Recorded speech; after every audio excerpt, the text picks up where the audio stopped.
Hi, this is John with The Evolving World. Today I'm doing a video on my solar experience on my personal property. I've had the system installed a little over 3 years ago, so I'm just kind of going to go ahead and just tell you my whole experience. So I first contacted various companies back in May 2018. I had about 4 or 5 different companies come out and assess for the property and give me an estimate. And so I ultimately decided on this one company. They had the best price and they also had the best availability. One of the other companies was Tesla, which did have a fair price, but they were not available till October. So I didn't like that waiting period. So I went ahead and went with this other company that was more local. Basically, the system was installed early July 2018, so just about 2 months later. And then production started on 7/16/2018. So the system itself is a 16-panel iTech system. Each panel is a 305 watt. So it has a total maximum output of 4.88 kilowatts. And then the inverter is a solar edge inverter. Has a maximum capacity of 3.8 kilowatts with optimizers.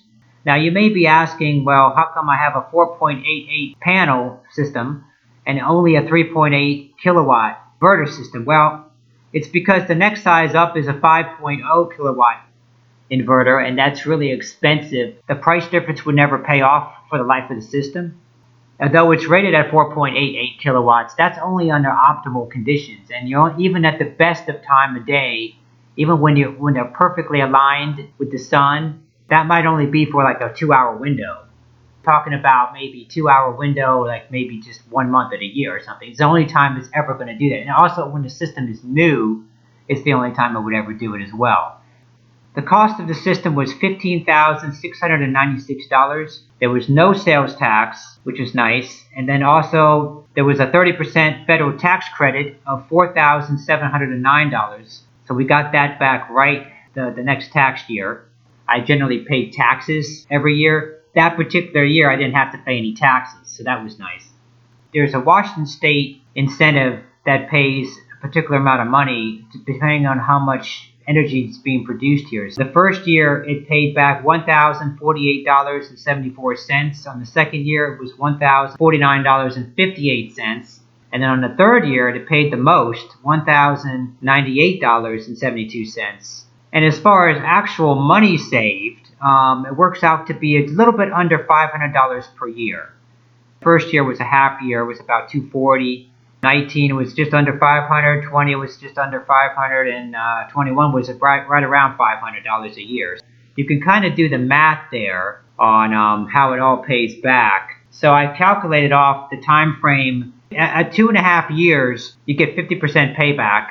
Sometime between around 7 to 7.5 years, I should have 100% payback, assuming that the rates don't go up. Now, if the rates go up, it would pay off a little bit sooner. It could be 6.5, 7 years. But then you have to look at, well, you're probably going to get yourself a good 23 years of service afterwards for free. And then as far as maintenance goes, you may be asking, well, what do I have to do once it's installed? Well, basically nothing. This particular roof is a 312 roof, so it was enough of a slope and there's enough of a seasonal rain around here that it keeps the system clean naturally. There are some ideas that you could go up there and clean it quarterly if you really want to optimize and get every last little bit of energy out of it. But since we're only talking about $500 a year here, I mean, I don't really think that it's worth the time to go up there and risk my life, on a metal roof 30 feet above the ground. The thing is, metal roofs can be slippery, especially if they're slightly wet. So, it's just not really worth it. Now, if you live in a really dry climate where it never rains and you have pollution from like cars or something close by, birds dropping stuff on it, and if it's a relatively flat roof, it might be a good idea to go up there, and especially if it's easy enough to get to, you could probably go ahead and clean them up and it might make a difference. So basically the pros and cons are pretty much, as I've indicated, it's like, you get a 2.5 year 50% payback, you get a 7.5 year 100% payback, and then it's basically free after that. So, I mean, what's not to like about that? I mean, it's like free electricity. And in this particular case, it pays for everything. I have 2 electric cars, and I do all the charging off the electricity grid. I never have to pay a bill other than just the basic service charge, that's probably one negative thing, is that you may think, well, is it totally free? Well, no, not really. They still have a basic service charge that they charge you, because you are still technically attached to the grid. The other negative thing would be is that it needs a 240 volt circuit of power for it to operate. So for example, if there's a power outage, it's not going to be something that you can just, laugh at everybody else and say, hey, look, I got solar, the sun's shining, I'm all good. Unfortunately, it doesn't work that way. You have to have a base power source for the inverter to work, and it needs a 240 volt system.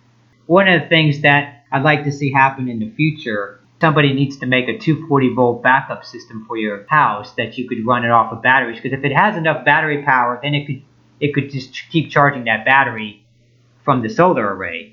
Otherwise, I have no complaints whatsoever. It's a great system. It's a great time to do it. To me, it's a complete no-brainer. I don't understand why everybody isn't doing this. Hopefully more and more people do it, because it really would make a difference. If you visualize every house in America or anywhere around the world, if people just put solar on their houses, I mean, it really does make a difference. And we're talking, this is in 2018 when I installed the system. We're now in 2021. The systems have only gotten better, and they've only gotten even cheaper. So it makes all the sense in the world to just go ahead and do this. So anyway, I hope you enjoyed this video. Please like and subscribe if you did. Many more videos to come.